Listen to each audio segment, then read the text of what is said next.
Barrister হিসাবে যখন আমাকে মামলা দেয় যে জামিন করানোর জন্য, খালেদা জিয়ার জেলে আছেন, তা আমাকে বলে যে প্লিজ যত দ্রুত সম্ভব জামিন করাইতে হবে। এর একটা শক্তিশালী বিরোধী দলের জন্য বিএনপির দায়িত্বটা আমারে দেয়া যায় না। শুধু ক্ষমতা না করে পাবলিকের মন জয় করা। সত্যি কি এবার জেল থেকে বের হচ্ছেন বিএনপির সাবেক প্রধানমন্ত্রী খালেদা জিয়া? যা বললেন ব্যারিস্টার সুমন। তো বন্ধুরা, বুঝতেই পারতেছেন আজকের ভিডিওটা কতটা গুরুত্বপূর্ণ একটি ভিডিও। শুধু তাই না, ব্যারিস্টার সুমন আরো বলেন বিএনপির দায়িত্ব আমাকে দেওয়া হোক। তো বন্ধুরা, এই বিষয়ে নানান ধরনের আলোচনা সমালোচনা করলেন এইবার ব্যারিস্টার সুমন। তো বন্ধুরা, চলুন সর্বপ্রথম আমরা ব্যারিস্টার সুমনের বক্তব্যটি শুনে আসি আর দেখে আসি সত্যি কি জেল থেকে বের হচ্ছেন বিএনপির সাবেক প্রধানমন্ত্রী খালেদা জিয়া। ব্যারিস্টার হিসাবে যখন আমাকে মামলা দেয় যে জামিন করানোর জন্য, খালেদা জিয়ার জেলে আছেন, তা আমাকে বলে যে প্লিজ যত দ্রুত সম্ভব জামিন করাইতে হবে। একেবারেই আমারে শান্তি দেয় না। তো জেলে থাকলে মানুষ আসলে বেরিয়ে যেতে চায়, একদিনও জেলে থাকতে চায় না। কিন্তু সমস্যাটা কোথায় জানেন? জেল থেকে তো বের হইতেই চায়। তখন চিন্তা করলাম যে এমপি নিজে যদি এই আগুনে ঝাঁপ দেয় অথবা ময়লায় ঝাঁপ দেয়, তাইলে এই বদনামটা মনে হয় আর থাকবে না। তখন আমি নিজেই ঝাঁপ দিছি। তো এখন আমার অবস্থাটা এরকম, আমি অনেক দেশের এমপি হয়েছি, যে দেশের বেশিরভাগ মানুষ এই দেশটা ছেড়ে দিতে চায়। সবাই যেখানে দেশ ছাড়তে চায়, আমার সামনে যারা আছেন তারা কেন জানি অন্যরকম, তারা দেশে থেকে দেশটারে করতে চান। যে জায়গায় যায় দালালিতে টাকা বেশি। আমি এমপি হিসাবে আমি এলাকায় কি করতেছি জানেন? শুধু আর কিচ্ছু না, উন্নয়ন তো করে দালালদেরকে একটু টাইট দিয়ে একটু চাপের মধ্যে রাখছি। যে এমন একটা দেশ যেখানে উদ্যোক্তার চেয়ে দালালের দাম বেশি, তাতে হয় কি সাধারণরা একটু প্রমোট হয়। আমার কিছু লোক আছে দেখবেন নৌকায় উঠে সমুদ্র পাড়ি দিয়ে বিদেশে চলে যেতে চায়, আমাদের বঙ্গোপসাগর পাড়ি দেয়। ওদের কি হয়, এইরকম ভাসমান জায়গায় এরা হয়তো একদিন থাকে, 2 দিন থাকে, তারপর হয় সে মারা যায়, আর নাইলে সে যে দেশে যাইতে চায় ওই দেশে সে মাসখানেকের ভিতর পৌঁছায় যায়। কিন্তু আপনারা এমন একটা স্রোতে ভাসমান অবস্থায় আছেন, আপনাদের এতই সাহস, আপনারা জানি না যে কবে জায়গায় পৌঁছাবেন, তবে বেশিরভাগ সময় সমুদ্রেই থাকবেন আপনারা। কারণ মানুষরা পাহাড় বাইদের, তারা কোনো অসাধারণ কাজ করলেও অসাধারণ ট্রিটমেন্ট পান না, তারাও সাধারণ ট্রিটমেন্ট পান। এর বিষয় কি জানেন? আমাদের দেশের অসাধারণ মানুষ সাধারণ কিছু করলেই অসাধারণ রেসপন্স পায়। আমি বিশ্বাস করি এমপি হওয়ার কারণে ওনার কাছাকাছি যাওয়ার সুযোগ হয়েছে অনেক। আমার একটা বিশ্বাস যে এই ধরনের মানুষকে রিকগনাইজ করার জন্য যেগুলা মিশন এবং ভিশন, আমার একটা বিশ্বাস আপনারা অল্প দিনের মধ্যেই হয়তো এইভাবে চলতে থাকলে আপনারা বাংলাদেশের অর্থনৈতিক মুক্তিযোদ্ধা হিসাবে বিবেচিত হবেন, এটা আমার একটা বিশ্বাস। আপনাদের কন্ট্রিবিউশন আছে। লাস্টে একটা কথাই বলবো যে স্রোতের প্রতিকূলে হেঁটে দেখেন কতজন থাকে পাশে, স্রোতের অনুকূলে তো কচুরি নাও ভাসে। আমার একটা বিশ্বাস আপনারা প্রতিকূলে হেঁটে জীবনে সফল হবেন। মানে বিরোধী দল বিএনপির আমার অনেক লোক ওয়েল উইশার আছে যারা আমাকে পছন্দ করেন। বিএনপির যে জায়গাগুলো নিয়ে কথা বলার কথা, পাবলিকের যে আমি কোনগুলা কথা বলি, এটা কিন্তু বলতে পারেন যে ব্যারিস্টার সুমন কি সব বিষয়ে কথা বলে না, যেগুলা পাবলিকের জনপ্রিয়, পাবলিক কথা বলতে চায় এগুলো আমি বলি। আমি কিন্তু সব অজনপ্রিয় অনেক ইস্যু আমি করি না। বিরোধী দল বিএনপির যে এই ইস্যুটা, যেটা ওরা কিন্তু কখনোই পাবলিক অ্যাটাচমেন্ট আছে এই ইস্যুগুলা নিয়ে কাজ করে না। এদের মাথার মধ্যে একটাই যে গণতন্ত্র নাই আর এরা ক্ষমতায় যাবে। আমি তো আওয়ামী লীগ করি, আমি আমার আদর্শ বঙ্গবন্ধু, আমার নেতা জননেত্রী শেখ হাসিনা। আমি তো মাঝে মধ্যে দুঃখ করে বলি যে নেত্রী যদি আমাকে একটু অনুমতি দিতে, এর একটা শক্তিশালী বিরোধী দলের জন্য আমি নেত্রীকে বলতাম যে নেত্রী বিএনপির দায়িত্বটা আমারে দেয়া যায় না, তাহলে একটা কনস্ট্রাকটিভ ক্রিটিসিজম কিভাবে সরকারের করতে হয়। শুধু ক্ষমতা না করে পাবলিকের মন জয়। শক্তিশালী বিরোধী দল না থাকলে যে সমস্যাটা হয়, আমার কাছে মাঝে মধ্যে মনে হয় যে আমি নেত্রীকে বলি যে নেত্রী এটা এমন ভাবে ধাবিত হইতেছে যে এটা তো কয়দিন পরে খুঁজে পাওয়া যাবে না। কারণ এইভাবে যদি ওরা নিজের স্বার্থে যদি আন্দোলন করে সবসময়, তাহলে হবে না। কারণ আমারটা দেখেন আপনি, আমি মনে হয় বাংলাদেশের মধ্যে সবচেয়ে বেশি ব্যবধানে নৌকার সাথে আমার প্রতিদ্বন্দ্বিতা। আমি 1 লাখ ভোটে একজন মাননীয় মন্ত্রীকে পরাজিত করছি। আমি যেভাবে নির্বাচন করছি তাতে মনে হয়েছে বিরোধী দলে নির্বাচন করতেছি, অথচ আমি তো আওয়ামী লীগ করি, আমি তো নৌকারই সব মানে চাইছি। তো বিষয়টা হচ্ছে কি, পাবলিকের সেন্টিমেন্ট যদি আপনার পক্ষে থাকে তাহলে পৃথিবীর কেউ আপনাকে আটকাতে পারবে না। এটা আমি নিজে প্রমাণ। কারণ আমার বিরুদ্ধে এমন কোন মেকানিজম নাই যে আমার বিরুদ্ধে কাজ করে নাই, কিন্তু সাধারণ মানুষের দোয়া ভালোবাসা আমার কাছে ছিল। এই জন্য দেখেন, যে চা বাগান 50 বছরে কোনোদিন নৌকার বাইরে গিয়ে ভোট দেয় নাই, 70,000 ভোটার, 50,000 ভোট, এর মধ্যে আমি 80% ভোট। এই জন্যই আমি বলি, শুনেন। এছাড়াও দর্শক, ওই টক শোতে ব্যারিস্টার সুমন বিএনপি নেতা কর্মীদের নিয়ে আরো বেশ কয়েকটি কথা বলেছেন। চলুন দর্শক সেগুলি শুনে আসি। আপনি যদি ধরেন আমি এখন ধরেন বেনজির সাহেবের বিরুদ্ধে অ্যাপ্লিকেশন দিচ্ছি, এখন যদি দুদক যদি জানতো যে আমারও প্রায় 10টা ফ্ল্যাট আছে, 5টা ফ্ল্যাট আছে, 2টা ফ্ল্যাট আছে আমার ব্যাংক অ্যাকাউন্টে, দুদক তো সবই জানার, সব জানে। হ্যাঁ, আমার বিষয় কি ওই দুদক কি এত পাত্তা দিবে? আরে দুদক বলবে আরে উনি নিজেই তো একটা 2 নাম্বার লোক, আবার আইসে 2 নাম্বারের বিচার করতে। প্রশ্ন হচ্ছে বিএনপির এই যে বিএনপির নেতা যিনি তারেক রহমান, তার বিরুদ্ধে এত অভিযোগ, বেশিরভাগ বিএনপির পুরাতন যারা বয়স্ক যারা নেতৃবৃন্দ আছেন তারা কিন্তু তার কারণে বিএনপির উপর তো অভিশাপ পড়ছে হচ্ছে তাদের বড় সিনিয়র নেতাদের। কারণ সিনিয়র নেতা তার কারণে অপমান অপদস্থ হয়ে পৃথিবী থেকে বিদায় নিন। আপনি দেখেন নাইলে এত ভালো এরকম একটা অনেক ভালো ভালো কোয়ালিফাইড মানুষ বিএনপিতে ছিলেন, তো তারা কি কারণে?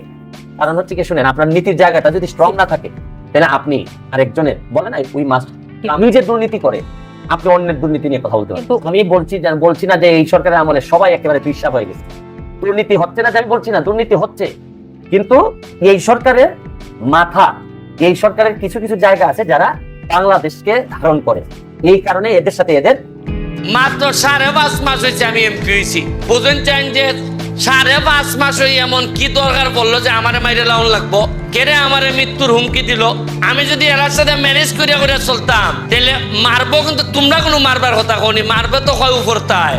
কের লেগে 5.5 মাস হইলো আমারে মাইরা লিত চাই? কেড়ে আমার হুমকি, আমার থ্রেট? কারণ লেগে আমি কথা দিছি যে তোমরার নির্যাতিত নিপীড়িত মানুষের জন্য যে ত্রাণ সহযোগিতা, নির্যাতিত নিপীড়িত মানুষের জন্য যে সুবিধা মাননীয় প্রধানমন্ত্রী জননেত্রী শেখ হাসিনা যা আমাদেরকে দিবেন তা ইঞ্চি ইঞ্চি করে অক্ষরে অক্ষরে করে তোমাদের বাড়ি পৌঁছাই দেওয়া হবে। এমপি হিসাবে আমার সবচেয়ে বড় দায়িত্ব। আমি এমপি হিসাবে না, খালি আমাদের যে দল, এই যে দলটা আপনারা দেখতেছেন, ভাইস চেয়ারম্যান সহ আমাদের প্রতিটা মানুষের কাজ হইল গিয়া এই দুনিয়াতে কাজ করিয়া আমাদের প্রতিটা মানুষের পরিবারের ঐতিহ্য আছে। মানুষ আমারে চুরি বললে, চোর বললে শুধু আমারে বলবে না, আমার পরিবারের মানুষকে বলবে, এরা আমার মতোই পরিবারের সদস্য। আমরা কথা দিছি যে আমাদের কর্মের কারণে আমাদের বাপ চাচারে আমরা গালি শোনাবো না, আমাদের কর্মের কারণে যেন মানুষ এইটা বলতে না পারে যে এই লোকের এখানে সুরুকালী চেয়ারম্যান সাহেবের ছেলে, সে তার বাবা সারা জীবন আওয়ামী লীগের জন্য জীবন দিয়ে গেছে, কিন্তু কোন সম্পদ এরা পারিবারিক ভাবে বানাইতে পারে নাই। সাবু চৌধুরীর ছেলে, কোন সম্পদ এরা বানাইতে পারে নাই, সারা জীবনই কম বেশি দিয়ে গেছে এরা। এখানে আমাদের মোহাম্মদ আলী ভাই চেয়ারম্যান, পারিবারিক ভাবে এদের ঐতিহ্য আছে। এবং আরো একটা মজার জিনিস দেখেন, আমাদের যে এসিলেন সাহেব, উনার বাড়িও ছিলেন। আমি পারিবারিক ভাবে খবর নিছি, অত্যন্ত ভদ্র পরিবারের এবং সৎ মানুষ। শুনেন, সততা হঠাৎ কইরা আগামী শনিবার থেকে সৎ হন যায় না। সৎ একবারে জন্ম থেকে বাপ মার কাছ থেকে খাইতে হয় যে আমি সৎ, আমি মানুষের টাকা মারতাম না। চিন্তা করেন, দিকে ওরা একটু সরো, দেখি একলা বস্তা আনো। এটা গরিবের মাল, এটা কার মাল? ইটাও আমরা মাইরা খাইছি। ওই দেন বালা হয়ে দেখো, চেহারাটা দেখতা না? উঠাও আর ওটা ওই এরা দেখে না। এই মাল লাইন আপনারা পাইবা, ইটাও আমরা মাইরা খাইতেছি, বেচে লইছি। আর ওই লোকে যখন আমি নেতা, গরিব দেওয়ান লাগছে না, আমার আত্মীয় স্বজন যা আছে, ধরেন আমার শাস্তল বোন, শাস্তল ভাই, এরা অকল তারে দিছি, গরিবে আর পাইছে না। এখন একটা সুবিধা হয়েছে, আপনারা ভোট দিয়ে আমার এমপি বানাইছেন, আপনারা ভাইস চেয়ারম্যান 2 নয়া বানাইছেন, একলা আমার দ্বারা। আর এদিকে তুমি ওইদিকে আসো, তুমি মেয়ে মানুষ, তুমি এসছি বাদ করে এখান দাও, এখান দিয়ে আসো, এখান দিয়ে একটা চেয়ার দাও তারে। একটা চেয়ার দিলাও, একটা খালি এখানে থাকো তুমি, আপনি থাকেন এখানে, দিয়ে দেন। হ্যাঁ, আইয়া গেছেন না? এই যে তোমরার ভাইস চেয়ারম্যান উড়ো হইল তোমার খাটল বিশির মতো, সৎ আছে, কোনো 2 নম্বরই করতো না। আমরা যে নয়ন ভাইস চেয়ারম্যান দুইলা পাইছি, মাশাল্লাহ পয়সা মাই রাখাওরা আমার জানা মতে নাই। আর তোমরা তো বুঝতে না, আমার রাডারও তো সব ধরা পড়ে না নি? আমি যদি পয়সা মারি এরা বুঝবো, আর এরা যদি পয়সা মারে আমি বুঝবো। যার কারণে আমরা 2 লই উঙ্কা খাইটা কুর হইতে গেলে যে তুমি খাইবাই বাবা ধরা পড়বাই, আর আমি খাইলো এরা আঙ্গুল তুলি লিব, কইব যে টাইম মারি দিছেন। এরপরে হইল কি আমার চেয়ারম্যান, ওই কেন 3 নম্বর ইউনিয়নের চেয়ারম্যান রুমন, একেবারে সারাক্ষণ আমার সাথে লাগিয়ে থাকে, ভাই কিতা তাড়াতাড়ি ইউনিয়নও নিতাম। আমার এই ধরনের ইয়াং চেয়ারম্যান আমার এত ভাল লাগে যে মনে হইতেছে যে আপনারা ভোট দিয়ে চেয়ারম্যান বানাইছেন না, মনে হয়েছে যে একটা খাদেম বানাইছেন আপনারা ইউনিয়নের লেগে। একটা আত্মালি এটা চেয়ারম্যানের লেগে দেওয়া যায় না? তোমরা কিতা ঘুষও খাই না, যখন এই না একটা আত্মালি দিতে হয় না ঠিক মতো। হ্যাঁ, এরপরে এখানে আরেকজন চেয়ারম্যান হইল আমরা 5 নম্বরের নজরুল ভাই। তাই কিন্তু আমার দল করি না, আমি তাইনের দল করি না। এরপরও দেখা যায় আদর্শের জায়গায় যে মানুষের সেবা করন, 2-4 কথা মানুষের দিয়া বুঝ দেওয়ন, এখান থেকে মাল নিয়ে আমানত মাল টাইন দেওয়ন, ইটার লেগে তার কোনো বদনাম নাই। আচ্ছা, যে লোকের বদনাম নাই এই লোকের সুনাম করতে হবে না? এই বেটার লাগে একটা হাততালি দেওয়ান যায় না নাকি? তা দেখি কেন আরেকলা চেয়ারম্যান আমরা রুটইন। 1 নাম্বার আমরা মোহাম্মদ আলী ভাই, তাই নইলে চেয়ারম্যান 1 নম্বর। মানুষও কও না করে, মানুষও সারাটা দিন ওই তাইনের ভাই একজন আছেন, এরা কিভাবে এলাকার উন্নতি করণ যায়, খালে মাথার মধ্যে আমার যোগাযোগ হইলে ভাই কেমনে ইটা করণ। আমি যে একটা দল পাইছি ভাই সাহেব, এই দলটা বড় পালা পাইছি। এখানের মধ্যে 2-3 লা যদি 2 নম্বর পাইতাম তুই আমার লেগে কঠিন হয়ে গেল। জানে তাই লেগে একটা হাততালি দিতে হয় না নি? এরপরে আইন আমার বাপের বন্ধুর ফুট, তাই লাগে নুমান চেয়ারম্যান। ওই দেখুন 80 কয়েকলা চেয়ারম্যানের 80 সুন্দর, এর মধ্যে 1লা চেয়ারম্যান হইলে তাই। এবং তার সততা এই লোকে ইবান না খালি তার সততা, এরা 14 গোষ্ঠীর থেকে আইছে তার সততা। এবং সে মাররা লোক না, একটা টাকা মাইরা খাওয়ার লোক না, তার লেগে একটা হাততালি দিতে হয় না নি? এরপরে এখানে আছেন আপনার মালিক ভাই, জাপানি মালিক ভাই, একটু খারেন। তাই লেগে চেয়ারম্যানও না, মেম্বারও না, এমপিও না, কিন্তু যার টাকা রুজি করুন ইটে খালাই না বাড়ির খরচ করুন একবারে মাগ না। মানুষে কয় না নিজের খাইয়া বনের মোষ তারায় একবারে। এর লেগে বেটার লেগে তো জুড়ে হাততালি দিতে হয়। আমরা তো আমরা এমপি হয়েছি বেতন নতুন ভাই, আমরা না হয় হাততালি যাওয়াই দিলাই, কিন্তু এ বেটার লেগে তো আরো বেশি দিতে হয়। ইটা কিছু লোক আছে দেখই আমরারে কিন্তু এখন তগানি মেহনত আছে, আমরা টেকা মাইরা খাওয়ন মেহনত আছে। আপনারা দেখুন, আমরা তো আমার সোনারঘাটের মানুষ, 2টা কথা হন লাগে। মাত্র 5.5 মাস হয়েছে আমি এমপি হয়েছি।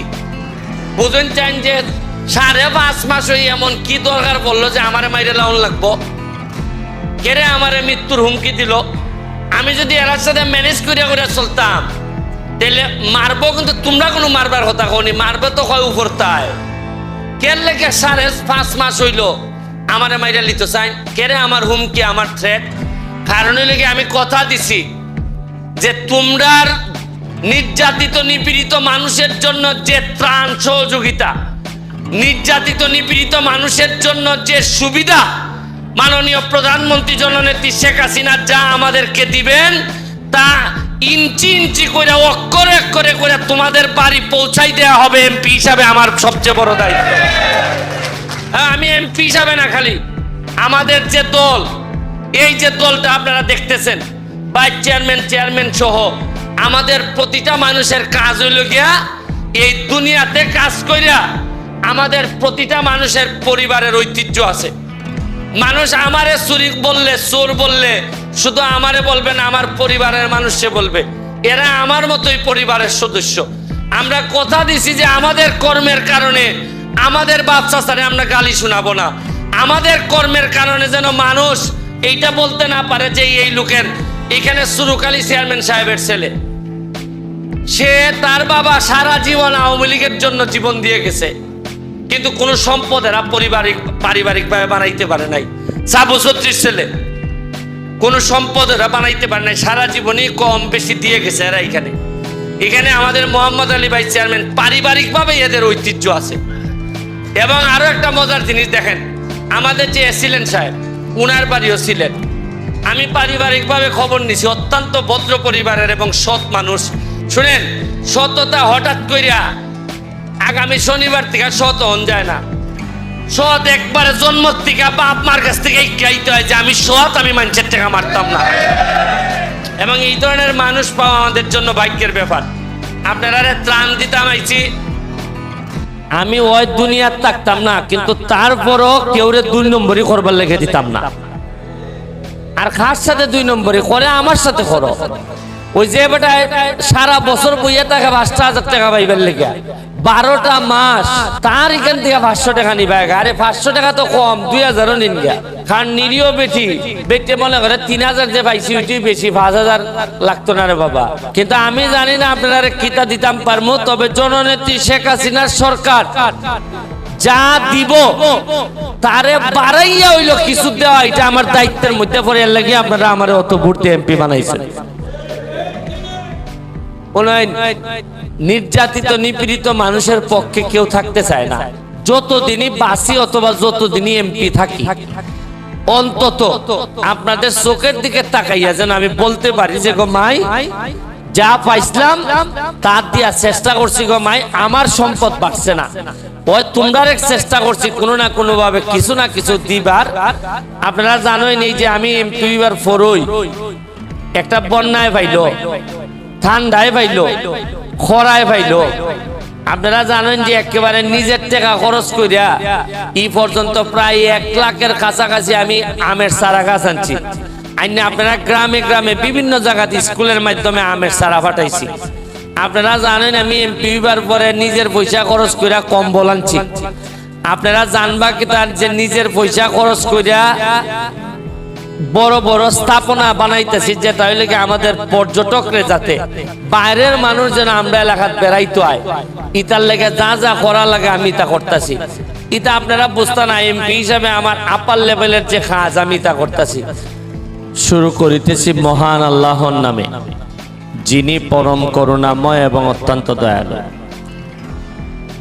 আজকে আমাদের এখানে আমাদের এসিলেন মহোদয়, আমাদের পিআইও সাহেব, আমাদের ভাইস চেয়ারম্যান সাহেব, আমার মুরব্বী মুসলিম চেয়ারম্যান সাহেব, বাবুল চেয়ারম্যান সাহেব, এখানে ছাত্রলীগের নেতৃবৃন্দ, বাবু, আমাদের ইরফান, এরা যারা আছে এখানে, আমাদের আদাউদের টুটুল ভাই, আমাদের ধর্মঘরের এখানে যারাই আছে সবাই আমাদেরই লোক। সবাইকে আমার ব্যক্তিগত পক্ষ থেকে শুভেচ্ছা অভিনন্দন জানাচ্ছি। আসলে আপনারা জানেন যে এমপি হওয়ার পর আমার জানান আছে কিনা আগে এই যে ত্রাণ সাহায্য আগে কই যাইতো আমরা জানতাম না, পাইতো কিনা কে এটা আমি জানি না, কিন্তু কে পাইতো, কিভাবে পাইতো, কারা নিত কেউ জানতো না। আমি এমপি হওয়ার পরে একটা কাজ করছি, একেবারে বুক ফুলাইয়া ইউনো অফিসের মধ্যে একটা বড় অডিটোরিয়ামে বুক ফুলাইয়া বলতেছি যে আমরা ত্রাণ দিতেছি, অমুক অমুকরে দিতেছি, দেখেন যে আমরা সঠিক লোকরে দিতেছি কিনা, না কিনা 2 নম্বরই করে বিট চালাইতেছি। এই প্রথম আমার জানা মতে এই প্রথম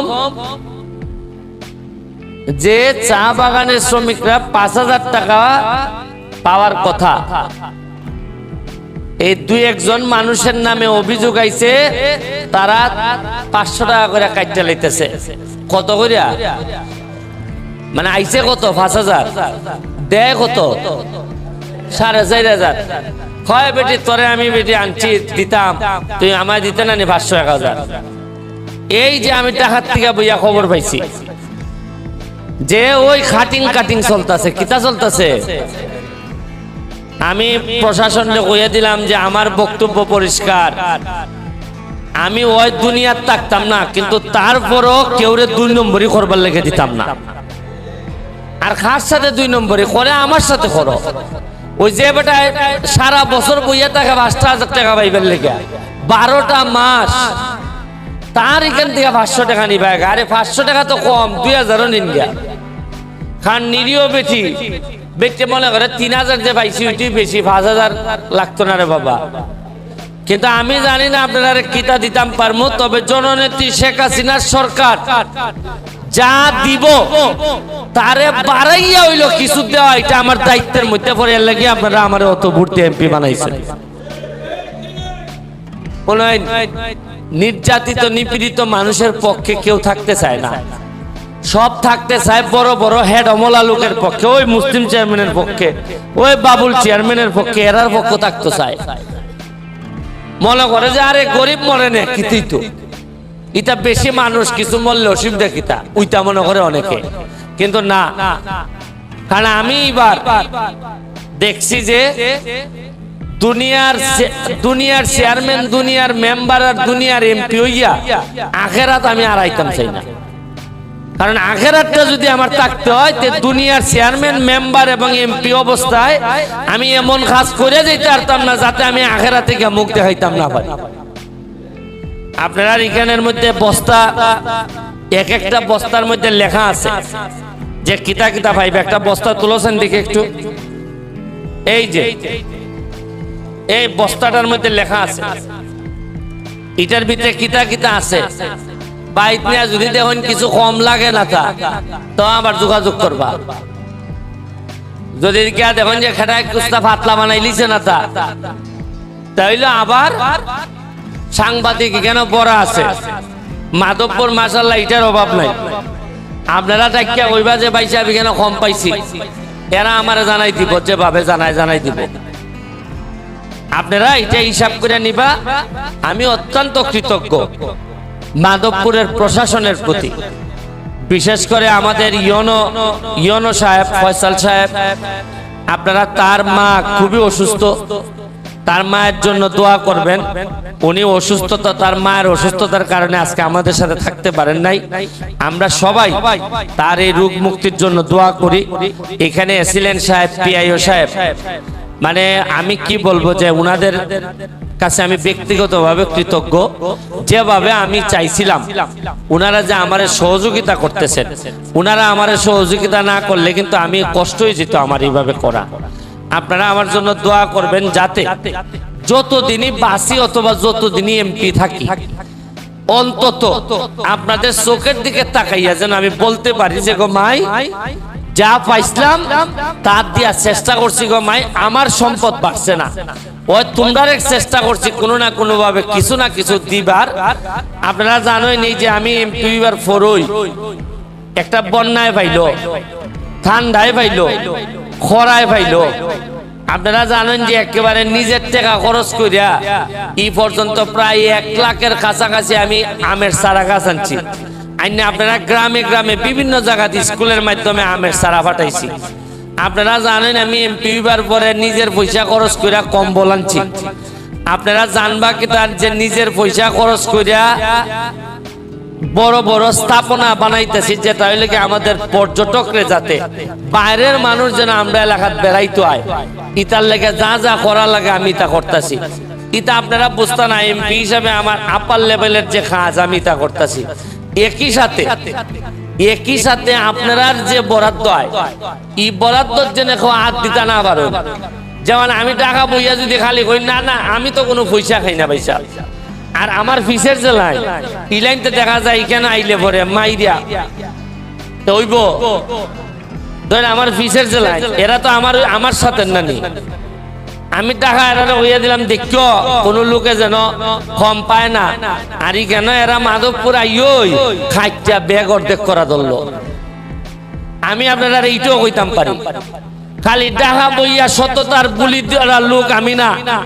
আমার এলাকাত খাটায় কিতা আমার লোক দাবি কইরো যদি কোনো খাটা খাটিতা হই তাইনরো খাটার দায়িত্ব আমার মধ্যে পড়ে না নাকি তা হই। এটা আমি কইরা স্যার আপনি দেখুন না ওই যে আমার লোক সৎ লোক সারা ঠিকঠাক না আমার পিছি দেয়া আমারে মানছে কয় আপনার সিকিউরিটির অভাব আপনি ফিসের লোকগুলা খেয়াল করুন। আমি কই আমারে বাসাইতে ফিসের লোক কই বাসাইতো কারণ 2 নম্বর লোক আমি ফিসিতে রাখি না। আপনারা আমার লেগে দোয়া করবা, জননেত্রী শেখ হাসিনার লেগে দোয়া করবা। জয় বাংলা, জয় বঙ্গবন্ধু।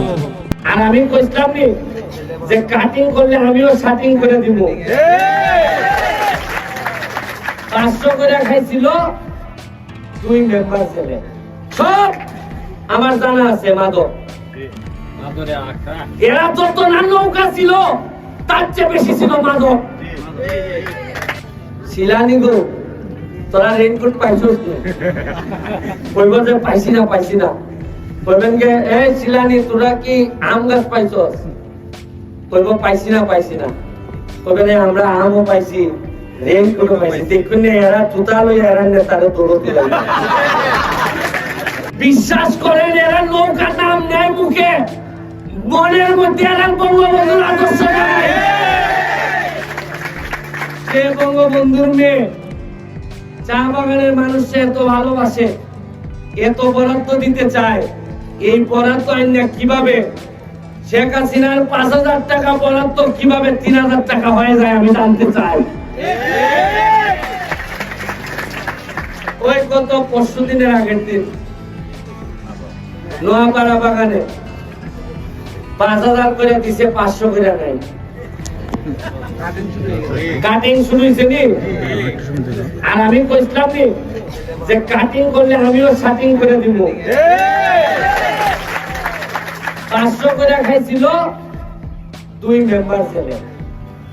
কয় মেম্বার? 2 মেম্বার। খালি শুরু হয়েছে। আমি বললে দিছি যে এরা কয়ে তুমি মেম্বার নিয়ে জেলে গেছে তো আগামীবার ভোট পাইতে না। আমি কইছি ভগবানের দয়া আমার লাগতো না এরা ভোট। যে তার নিজের মানুষের টাকা মাইয়া খায় এর ভোট আমার লাগতো না। আরে খাওয়ার কথা তো আমি এমপি সেন্টমেন্ট মাইয়া ঘুরে বেড়ানোর কথা। একটু সদস্য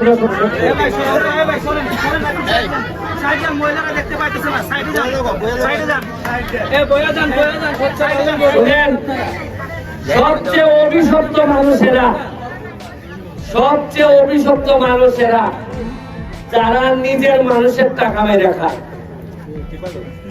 আরে পরের মানুষে খাইলে সহ্য হয়, নিজের মানুষে মাইরে খাইলে সহ্য হয়। আমি জানি না যতদিন আমি এমপি আছি, আরো 4.5 বছর আছি আশা করি, বেশি কিছু করতে পারবো কিনা জানি না। তবে কইয়া দিছি আমার চা বাগানের কোন শ্রমিকের টাকা যদি খাও, অন্যায় ভাবে খাও, যদি কলিজার মধ্যে ঢুকাই আমি এই টাকা তুলে দিয়ে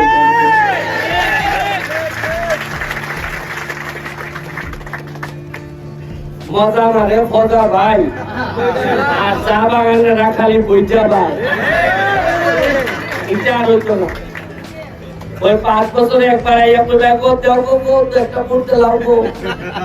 আর এরপরে এরা দিনে রাইতে বৃষ্টিতে রইতে এরা পূর্ব। আর তোমরা মজা আমার ভাই, এটা ব্যারিস্টার সুমনের আমলে হইতো না। আমি এমপি হিসাবে আসি নাই। আমি মনে রাখো আমার এলাকার চা বাগানের যারা মেয়েরা আছে তাদের দাদা আমি ভাই হিসাবে আমি বিশ্বাস করি তোমরা আমার চামড়ার উপরে অধিকার আছে, এবং তোমাদেরও সীতা পর্যন্ত আমি থাকবো, কারণ এই এলাকার মানুষ আমার জানাজায় থাকবে। আমি আজকে মারা গেলে এই এলাকা থেকে 50, 60, 100টা মানুষ যাবে যে তার জানাজায় যায়। আরে সম্পর্কে এমপি মন্ত্রী দেওয়া হয় না, সম্পর্ক হয় ভালোবাসা। আরে জোর করে কেউ টান্না ধরে রাখা যায় না, মায়ায় আটকাইতে হয়। যদি মায়া হয়, মার্কা দল কিচ্ছু না, মায়ায় মানুষের নেতা বানায়, মায়ায় মানুষের ভাই।